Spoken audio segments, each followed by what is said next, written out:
Okay, good evening everyone. I can see a lot of familiar faces, but we have some new faces. Which one of you are here for the first time in our Future Female Meetup? Oh, maybe about that. Okay. Welcome everyone. I'm going to tell a few words about Future Female. So we are a network for ladies who are interested in technologies. Today we're going to talk about AR, VR, MR, all kind of ER stuff. Not exactly, but we are network. We want to share knowledge. We want to get together people who are interested in technology and want to also share new ideas. Currently we have a mentoring program for ladies who are either already startup entrepreneurs or planning to start up their own business. And we want to help ladies to get on top of their business as well. Yes, that's it. And I let Laura talk a few words about music company. Yeah. Oh, right. Okay. There you go. Maybe I can present myself at first, for those who don't know me. So my name is Vuorenoja. I work here at New Things as a software developer. And my background is such that I have been coding as a job over 10 years. I have been working in different product companies and consulting companies, and I have gained experience from the embedded level to the large web systems. So everything related to coding is of my interest. What is New Things company? It's a software consultancy founded in last year. Somebody already asked me that what is software consultancy. So it's about that we have customers who order from us software projects, and then we design and develop software for them. Our majority owner is Reaktor, and we try to be holistic. So we try to include in everything we do the business, design and technical angles. So we have both designers and developers on board, and also CEO, that's the mandatory thing to have. And we have also this recruitment specialist, which some of you may know, Toro. She's not today here, but she's actually the reason why we are today in these premises. So yeah, so 16 totally, and what is common for us is that we share the passion for experimentation and learning new. So we love to try out things and see what we can make of that.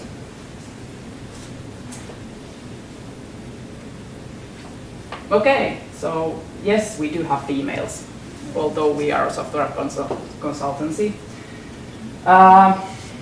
Let's start from here. So actually Heidi joined us in July, and we thought about getting her album of Kolmas Nainen, which is a rock band here in Finland. Maybe some of you know it. So that we were laughing to that joke, and that gave us the idea of these other titles. So Toro was the other woman, and I am the first lady because I was the first lady to join the company. So I'm a developer, Toro, and by the way, her real name is Laura, but there cannot be two Lauras, so she's Toro. She's our recruitment weasel, and Heidi's handling design things. But if there are any developers in the house, I saw one because you were in my chatbot event the other spring. I don't know if I would say developer. Yeah. So we are looking for more developers. So please contact this here if you are interested in joining our company. Why New Things company is interested in AR and XR and whatnot? I'm not even sure what these terms mean, but I hope you can, Krista and Eeva, tell us more about those. Like I said, we are eager to experiment and learn. Our concept for that is the lab time. So we try to gather regularly together and try out new things and experiment and learn. So we have done this a couple of times, usually spent from 1 to 2 days around a common topic that we try to learn and discover things about it. So our previous topics has been chatbots last fall, and also Lego robots was last fall. Last spring we had a common design sprint where our designers taught us how to do design. And this fall our target is to experiment with AR. So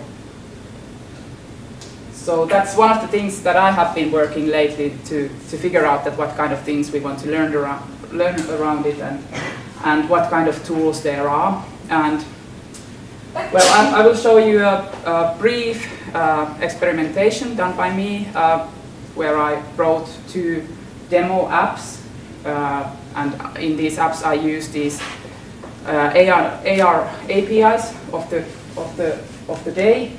And I recommend, if there are developers here, I recommend you to check them out. The tools are quite easy and handy nowadays, so you can just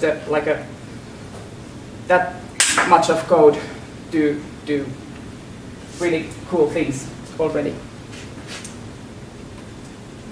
Yes. Okay. So, like I said, these ideas will be used for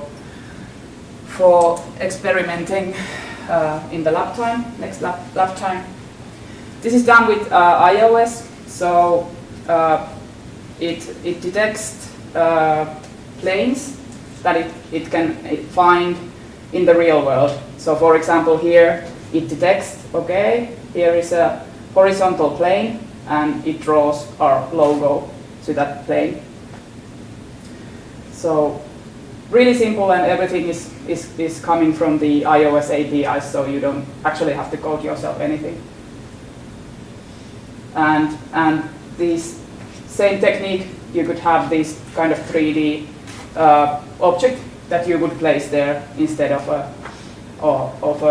this new thing's logo, and voila, you have Pokemon Go. Then the other thing I tried out was this image detection. So you can like save in the app images, and the app knows when it sees the image. So here is an example that somebody is going to our sauna and sees our mural there, and then the app writes a text, "Hey, great, you found our sauna lounge." Here.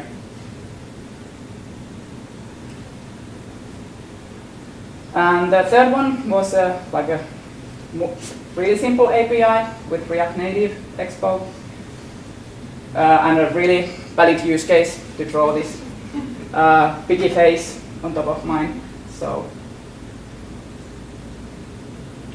actually just to demonstrate that these kind of things are available to all and easily for you to try out if you have any developer experience. If you want to try out the demos, I have it in the phone later. Thanks, that was that.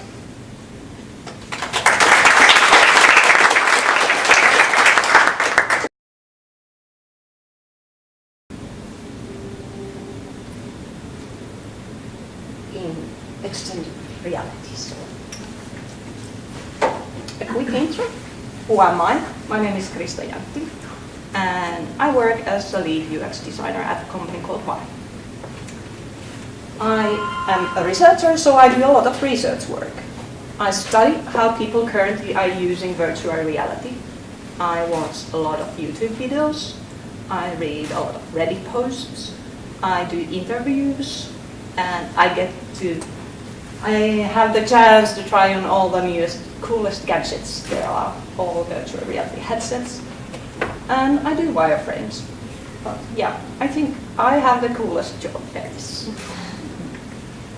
And this speech is not about Varjo, but I will introduce our product anyway. So we are a product company, and our product is the first human resolution headset. It's virtual reality headset. By the way, how many of you have ever put on a virtual reality headset? So pretty much everybody. Okay. We are aiming for professionals. So our target is industrial design, architects, training and simulation, and immersive entertainment. And with the help of our headset, those professionals, they can see and do things in virtual reality which wasn't possible before because of the bad resolution of the headsets. And that's how we are going to aim to be the best one in MR and VR market. And we are not building just a headset, but also a software platform, but I can't tell more about that next year. And you heard me talk a lot about different R things, like AR, MR, RRR. I sound like a pirate sometimes, but we really love these acronyms. But I'll try to explain that a bit. So here you see an immersive computing spectrum. On the left side, there is, okay, my presenter is not working, but you see we are living in the real world. We see and feel what real world feels like. And on the right side, there is totally computer-generated world, meaning that you are in a totally immersive world, which is artificial. And extended realities is for XR, or you even can hear the term immersive technologies. And it's an umbrella term encompassing AR for augmented reality, MR for mixed reality, and of course VR for virtual reality. And well, then you think, how do augmented reality and mixed reality, how do they differ? I think that mixed reality is a little bit more sophisticated technology than what augmented reality is. First, augmented reality, most people know Pokemon Go or snapshot lenses with puppy ears and rainbow puke. But in mixed reality, as you saw Laura spoke before, that they had a company logo which was on the floor or on the table. So mixed reality knows what they are in the environments. It knows that here is the floor, here are the walls, here is the ceiling. So, for example, if I have a virtual bucket full of virtual balls, and I throw the bucket like this, all the balls are bouncing on the real floor and they are colliding on the real world elements. And it can be a little bit confusing because the companies who used to say that they are doing augmented reality are now using the term mixed reality because it sounds better for branding purposes. But augmented reality devices are usually head-worn displays where you see through, or tablets or mobile phones. Okay. I really believe that XR is going to change the way how we shop and consume things today. It's my presentation, so I can quote myself. Yeah. And when it's going to be in the internet, it's going to be true, right? But you already know that visiting physical stores, well, online shopping has become more popular than visiting physical stores. And we are at the moment shifting from 2D experiences to 3D in every level. And XR just is leveling up this shopping experience. And I will explain more what that means.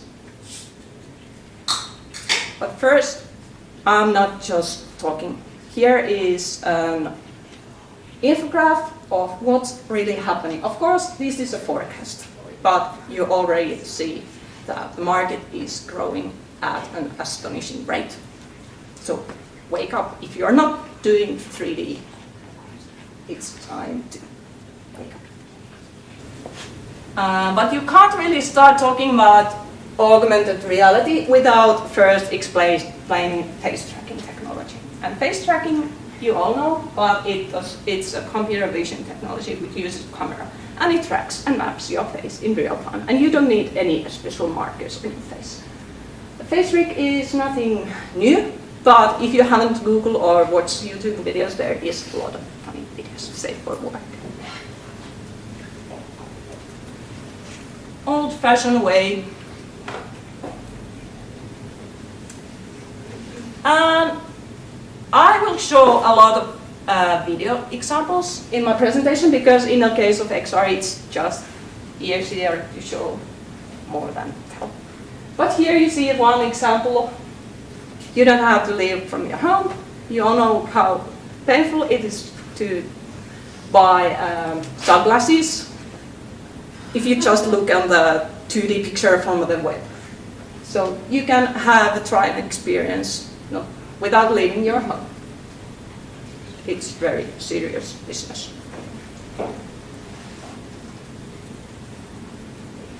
And more is coming. Facebook, Instagram, and Snapchat already have this platform where you can first see an ad. It's normal looking ad, but they now have a tap to try on feature. So here you see a Michael Kors sunglasses, and if you click on it, it opens your camera and you can actually try the product.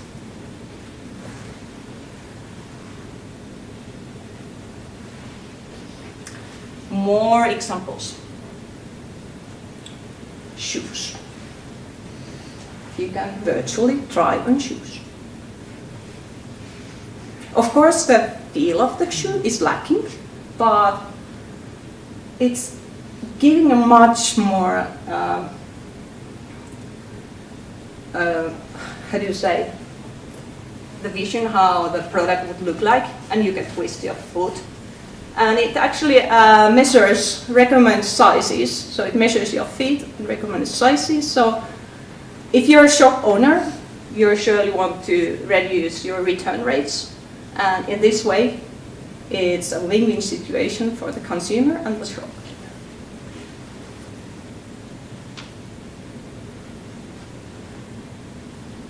Jewelry.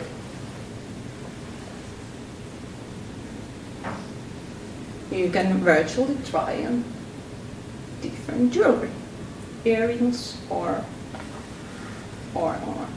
necklace. And it's not that serious always. With the augmented reality, you can play a little.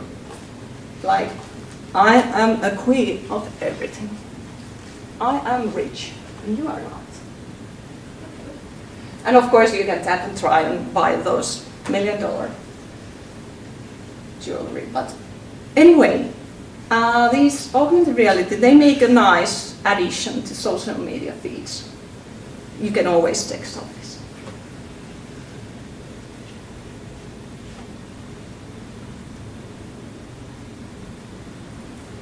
And tattoos. I don't have tattoos, but anyway, a nice experience to try on tattoos. And of course, you can't buy tattoos online. But if you think about, there's 2 tattoo studios, and the other one has virtual try-on experience, and the other one hasn't. So maybe you prefer the one studio which has this kind of experience.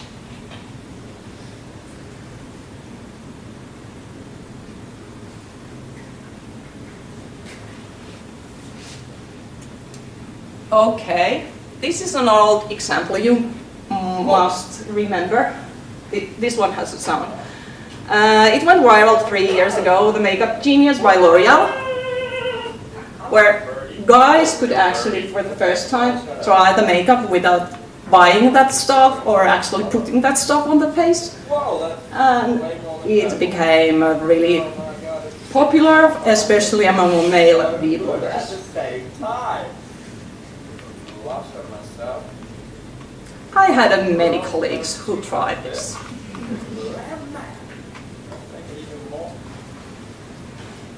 And IKEA.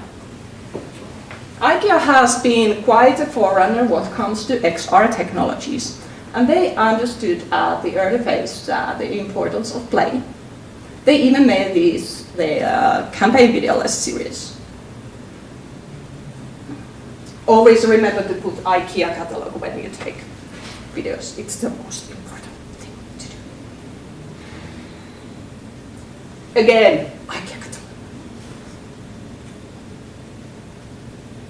But yeah, it's not just giving more info about the product, but also to play a little. And of course, the meaning of this was how would your furniture look like in a room.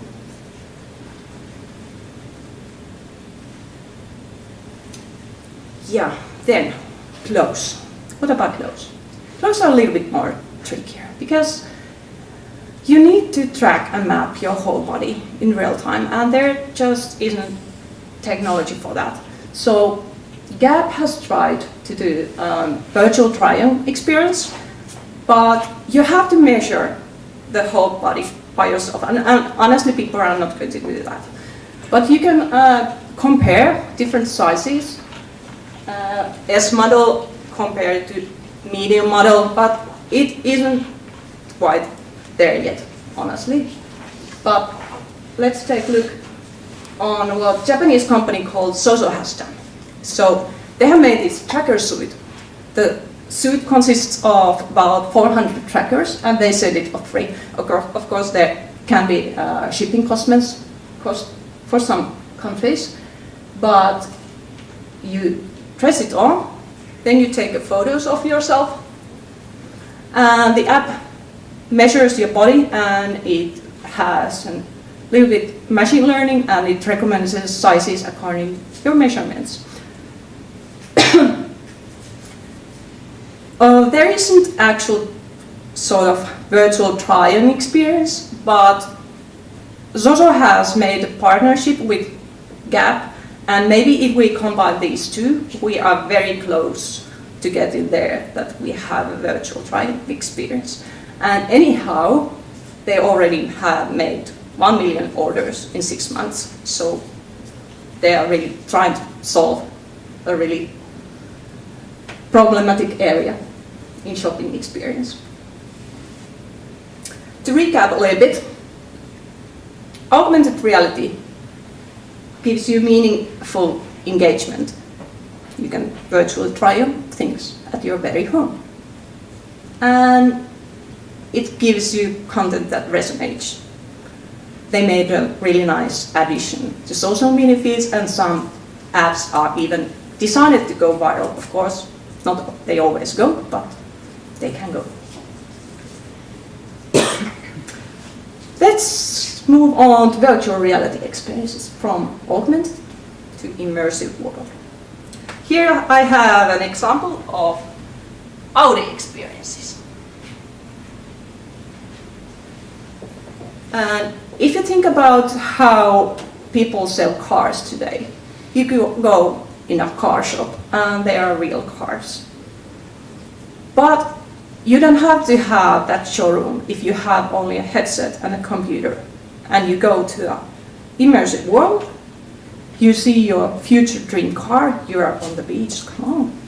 And you try on if my future car be blue or red or black leather seats or red. Oh, it's a convertible, and there is a salesperson next to you and explaining all the things next to you. And this car may not even built yet, so you can tweak the features a little bit.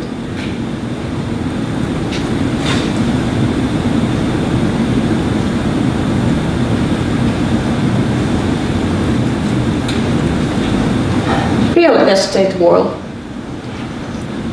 When people buy a house, the majority of the people still want to see the house. But in the case when the house is not even built yet, the virtual reality gives you a real value. So you can visit your future dream house. Okay, there is a family of four. And you have even a wine glass waiting for you. And you can also navigate through a floor plan. And if you think about the situation where your dream house is not even built yet, you can modulate that usually a little. And if you can modulate that, I would like to have this kind of bathroom or this kind of a kitchen. So it's much more easier to make that design changes than to the here you see examples.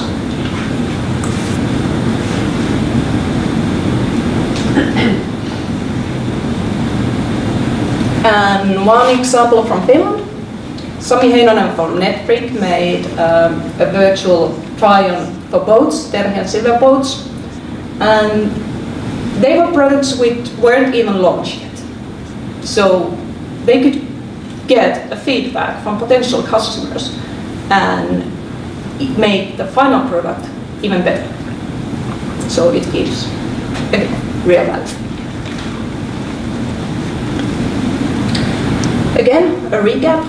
Virtual reality is good when you buy and try things that don't even necessarily exist yet.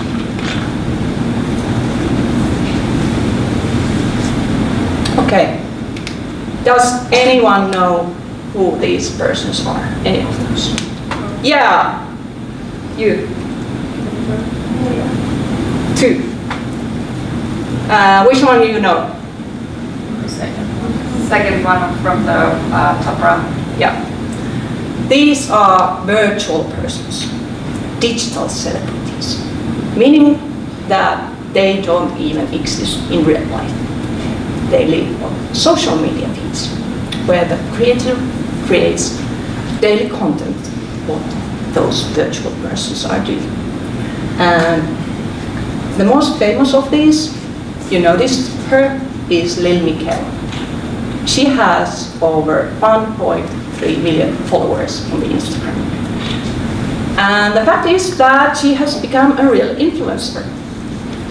And the content creator knows how to monetize this.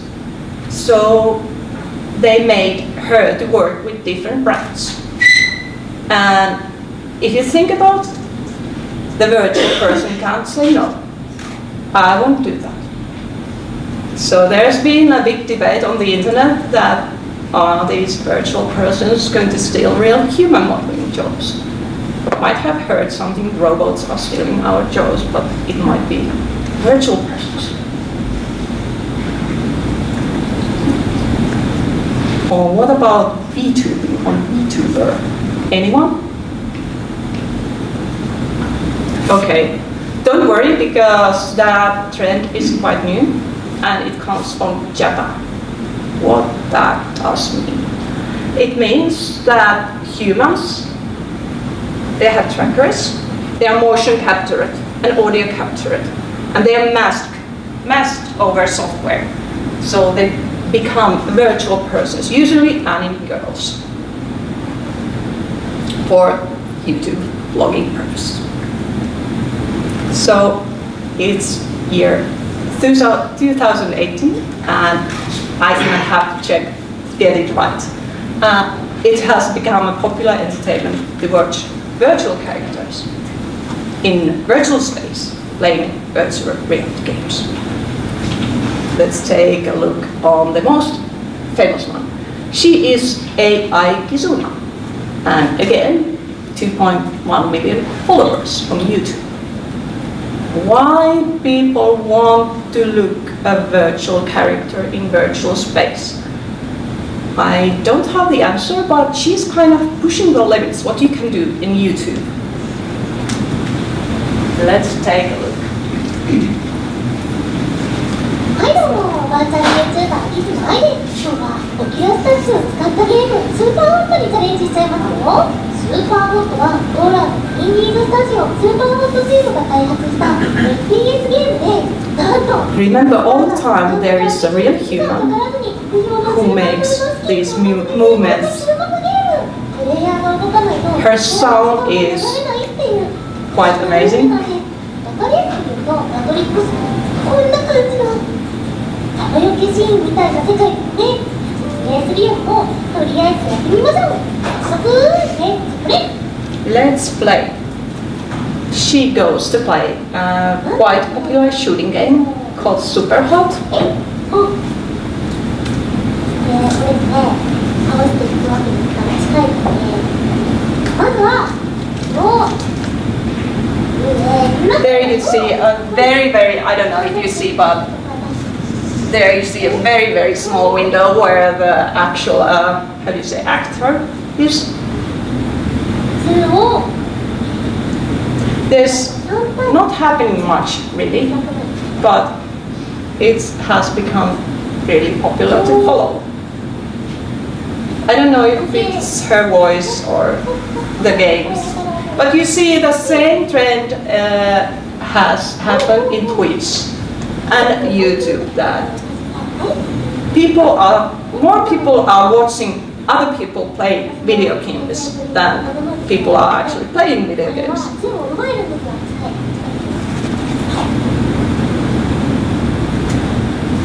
Next, what other things you can do with virtual presence or virtual avatars? More than 8 million people fly on a daily basis, and we all know that we can't continue doing that. The effect on the environment is pretty devastating, and we fly a lot on business purposes. And one solution to this might be meetings in virtual reality. I have tried this, and I was surprised how natural it felt to meet someone in virtual reality. The person I have never spoken to, I don't even know how does he look like. He was a French person living in Denmark, and we met first time in virtual reality. And if you compare to Skype meetings or Google Hangout meetings, they are always a bit awkward. You're like, do I have spinach in my teeth? And which one is going to talk next? You stare and try to smile. You all know it's terrible. But in this way, you feel you are in the same room with these people. You feel the presence. And even you feel the personality is coming through, even though it's masked over software, avatars. Here is me and my colleague Anna. We are at the big screen. So if you have a chance, I really would recommend you to try. One problem there still is that we don't yet have an etiquette for VR meetings.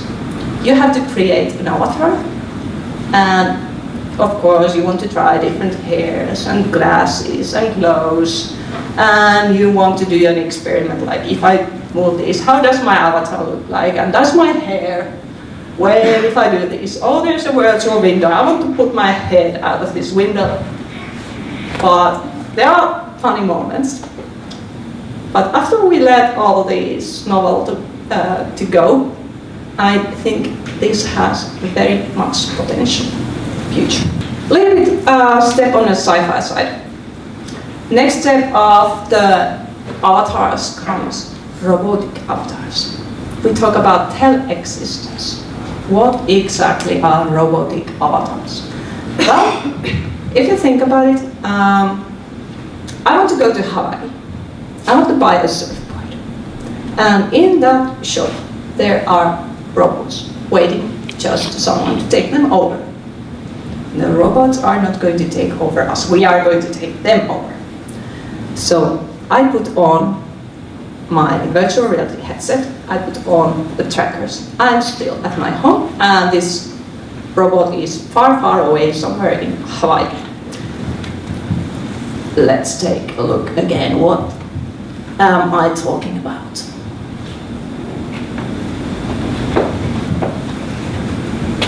I want to go shopping. I put on my headset. Here's my assistant robot, and I'm like, because every time you see someone in virtual reality, they have their mouth open. Okay, here's a shopkeeper. He wants to sell me a surfboard, and I want to feel. And because the robotic system, I can see through that, I can feel, I can speak. In the future, I might be even able to smell the environment. And these robotic avatars can even go to places which are too dangerous for us humans to go.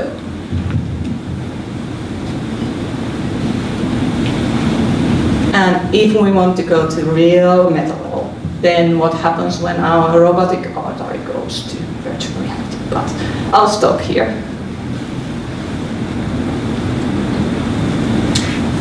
Then something very interesting. VR as an empathy machine.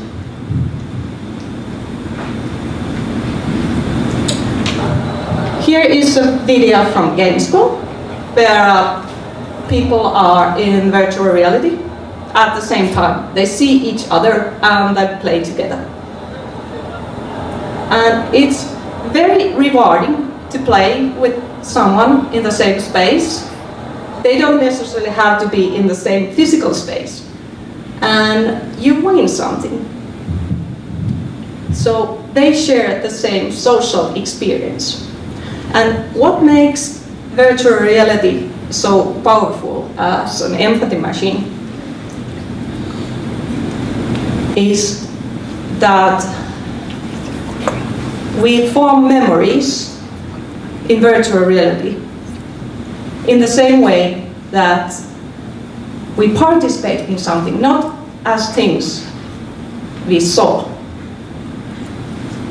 And yes, we access those memories as things we participate.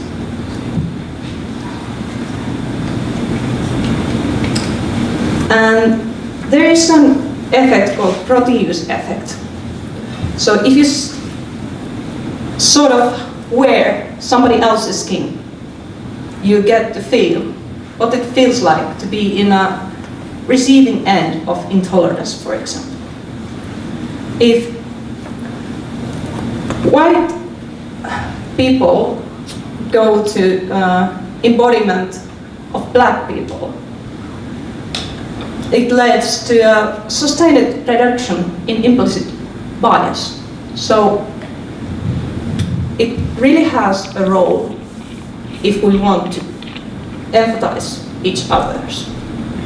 Of course, you can't make anyone care against their will.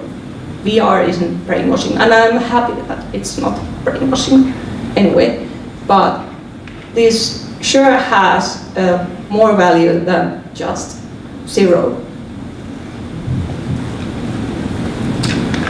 Yeah, and because if you want to really empathize someone, you have to humanize those people first. So I will finish here. Empathy is the process, it's not the outcome.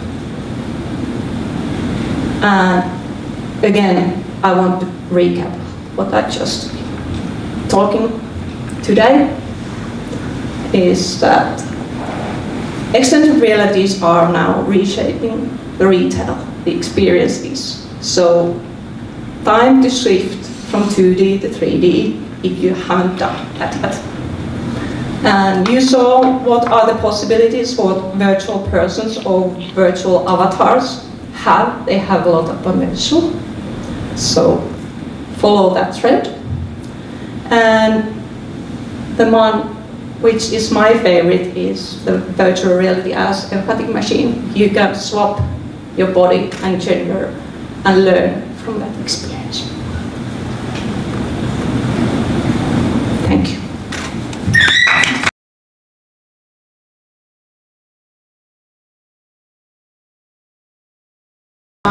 First, thank you, Krista. It was so interesting, and it was actually a very good introduction to my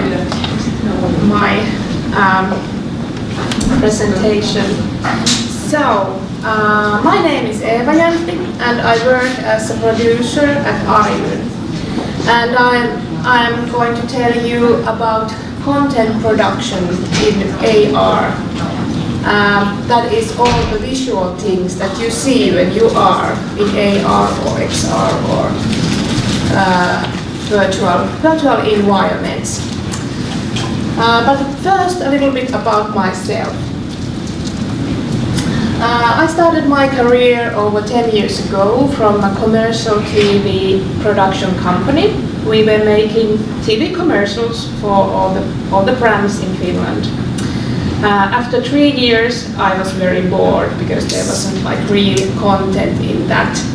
So I wanted to do something more exciting.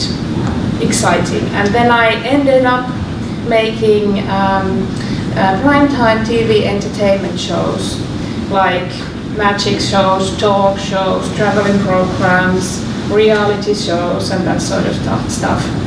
So I wasn't bored, but maybe that was a little bit too much. And I started to explore that what is there in the future, because I didn't really like to watch TV myself, so why was I making that? And then I found AR and VR and explored that and realized that the content can be here in the same space with us, around us. And that was something so new and fascinating that I just went through all the VR and AR companies in Finland, found Arilyn and called them, and since then I've been working there. Then about Arilyn. So we are a leading augmented reality platform in the Nordic countries. Our solution is, it has Arilyn Manager, which is a Photoshop-like tool that you access from a browser. And that is the tool where you adjust all the content and create the AR experiences and publish them.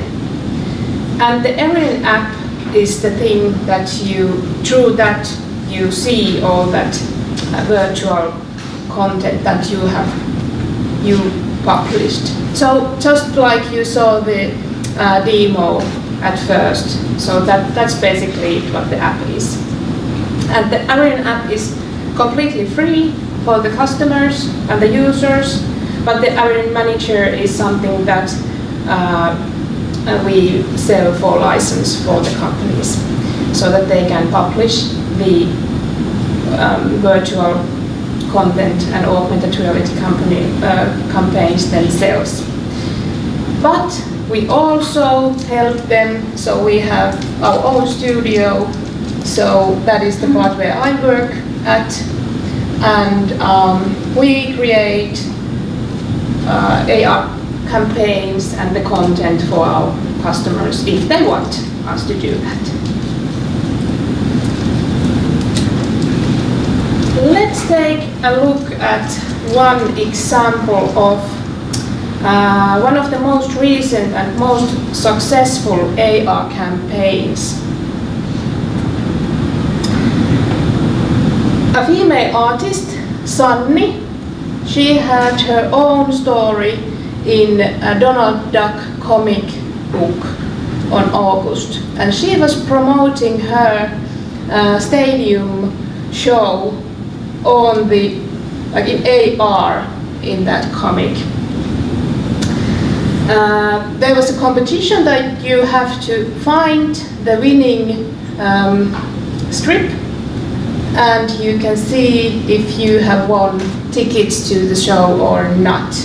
And if you didn't win, then you could buy the tickets through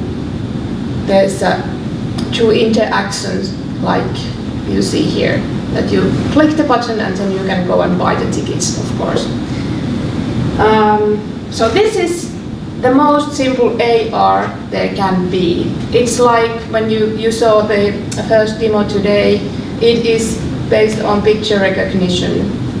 And it is close to traditional video production. We even have the frame in which it happens at, except that it's not a fixed size. Every strip is like own size. But otherwise it's pretty much the same as regular video content production with green screen. Something Well, you see these effects here, how Sunny appears and how she disappears. That's one of the common design questions in AR. What kind of effects do we use? So, in AR, the production in this case is like before, but the idea is new and the user experience is in the core of it, because the user is active, and I think in all the XR the user is like doing something. She's not just sitting on couch and watching.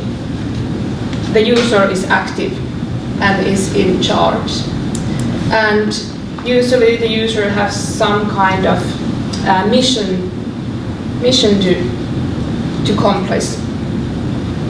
So I think half of the AR production is designing the user experience. Then there's another example, how Huawei educates their retailers. They have distributed this kind of AR boards to all the retailers to educate them on P20 and P20 Pro phones and the new features of them. And of course this makes the resellers more engaged with the phones, and eventually the goal is to sell more Huawei phones, of course. So this is a true multimedia installation, I would say. There's all kinds of different audiovisual material. There is the 3D models of the phones, the hands, the other 3D objects. Then there is videos that on the phone screen, everywhere else. Then there's other videos with additional information and still photos for interactive buttons. This is maybe the most complicated AR production we have done, and during that we had to solve many technical boundaries because there is so much different audiovisual information in that same experience. And the way we work at Arilyn is that when we need something for the content, then the tech department, they develop it, not the other way around, because that's the most efficient way to work. You don't develop anything without a purpose.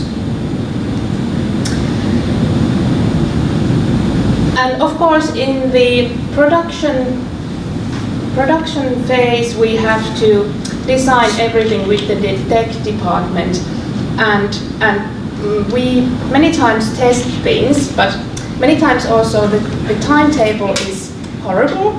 So then we just need to trust that if something works in theory, and we have to just trust that it will work also in practice.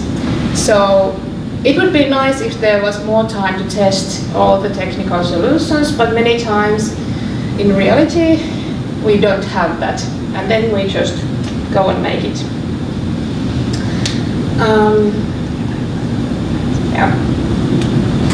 Then another example. We made with Greenpeace this. This is actually more close to virtual reality, except that it is experienced in augmented reality, like technically in augmented reality setting. By the way, all of these you can try yourself afterwards. I have the demos here, and you can test also this. So come to me and I will show you this in practice. I don't have sounds on and so on, so I think it's good that if you have the experience for yourself. But yes, back to Greenpeace. So they are using AR to increase awareness of northern deforestation. And how they do it is we actually call this AR portal, that you have this gate where you walk inside to a different world actually, and this could of course be anything. This is a 3D forest that you can walk into. This is like a lightweight VR experience, I think, because first you are in this real world and then you are in another place completely, except of you can see from the gate to the other side, of course, to the real world as well. Yeah, there's more to explore in this than just this space, so I will show you later.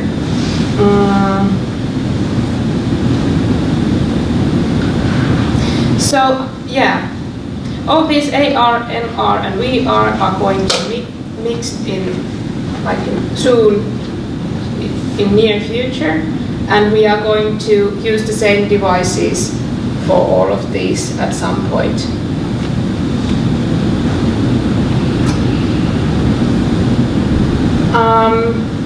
Then about the storytelling, I think the interactivity is going to be in the core of it, and is already, because as I said, the user is active and doing something. And for example, in that Greenpeace example, there was that kind of interactivity that you saw the man there on campfire. When you walk near enough to the man, he starts to speak. So that kind of interactivity, and of course there's a lot of gamification tools that you can do. For example, in that kind of world that you could have a mission that finds something or play something. So there's a lot of things that can be picked up from video game production. And I think that this kind of non-linear storytelling is more used maybe in XR content. But then again, I also think that we need tools for linear storytelling too, because that's the form that has been used like decades and it's been proved to be very efficient. So that kind of tools we are going to need too. One challenge in the linear form is that in augmented reality there really is not cut. You can't cut like in a video, regular video. So that is something that we have to think about. And what we do, we many times play with loops. For example, that man on the campfire, it has a loop first, like she's rubbing the hands, because for to have like more smooth experience. And when you go close enough, the video is playing, and then afterwards it loops again. That kind of all those transitions are like are very important, that you get very smooth experience. And then, of course, at the moment, many times the experiences are experienced on your own. But of course, it's great if you can experience them with other people too, and that's in the near future, and actually already here, that everybody sees the same content and you can be there together. Then a little bit about the formats. So at the moment we are playing with almost everything that has been around for a while. There's sound, 2D, 3D, 360 and stereoscopic with that. So these we already know, and so the production isn't that different at the moment. But the next audiovisual format is going to be the volumetric video, and that means that you can capture objects or spaces for 3D. For example, the man on the campfire could have been captured so that the user could go around him and see the backside also and everything, like in real world.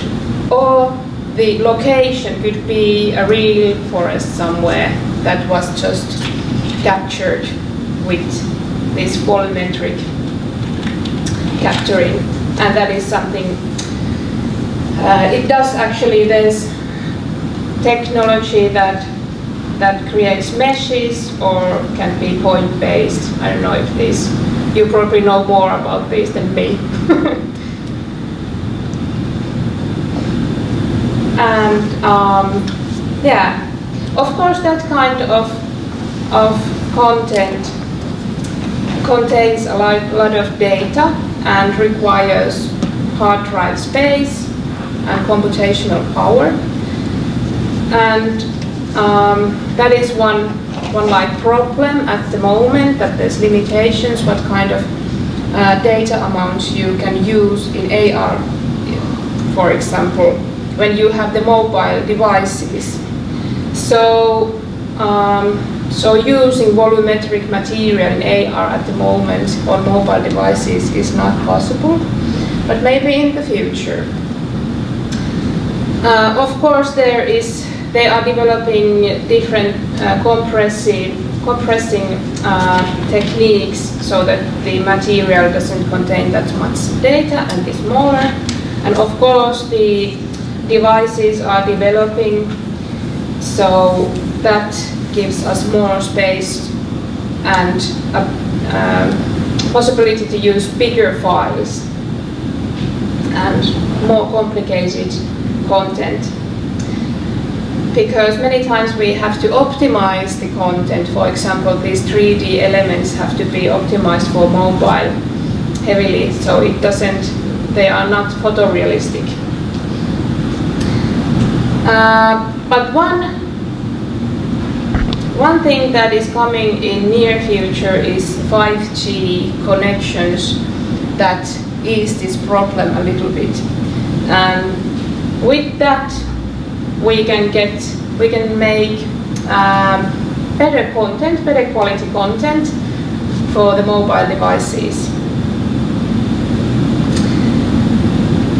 And then something also that we are expecting to happen in near future is depth recognition, that is close to mixed reality, or is actually mixed reality, so that our mobile devices start to understand that yes, there is, they already understand the floor and walls, but also like other shape of objects, and so that you can place virtual content behind things, and it seems more real that way.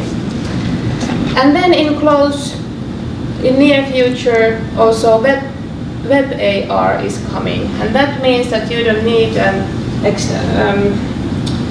separate app to experience AR, that you can experience it through web browsers. So there's a button that explores this, and you push it and then it opens. Or the device's camera is straight an AR scanner. And these things, of course, because I think that the content production is a little bit a bottleneck in AR, because it's not that mainstream at the moment, not yet, but in the future it will like expand heavily, and then the actual content is the king. Every time they say that content is the king, and that's the way it is in AR too. So there is going to be a lot of competition then, which is great, because we have to create then more and more or better and better AR experiences, and that's a good thing.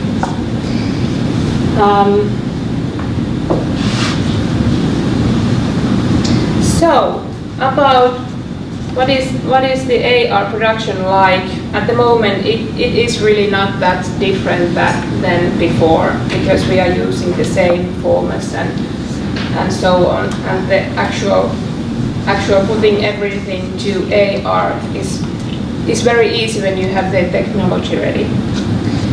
But maybe the bigger changes are coming further in the future, I think. Dr. Helen Papagiannis, she's AR as a wider concept. Like, it's not only something we see.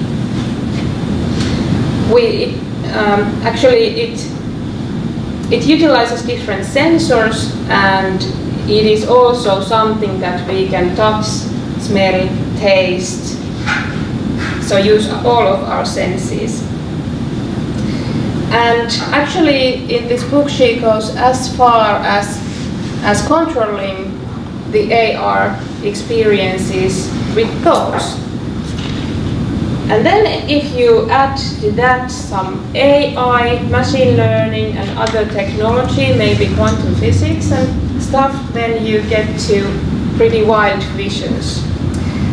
So I recommend this book if you want to have a futuristic glimpse on future. The most hilarious thing there was something that if a phone rings on another room and you are in the middle of something, then you can grab anything from that room, like a banana or water bottle, and speak to that. I don't know why, but yeah, that was one vision she had there. And actually she tells about these different cases, and they already have real use cases for this sort of new technologies and experiences. So if you want to learn more about that sort of things, I can recommend you this book. Okay, I will leave you with these thoughts. Thank you.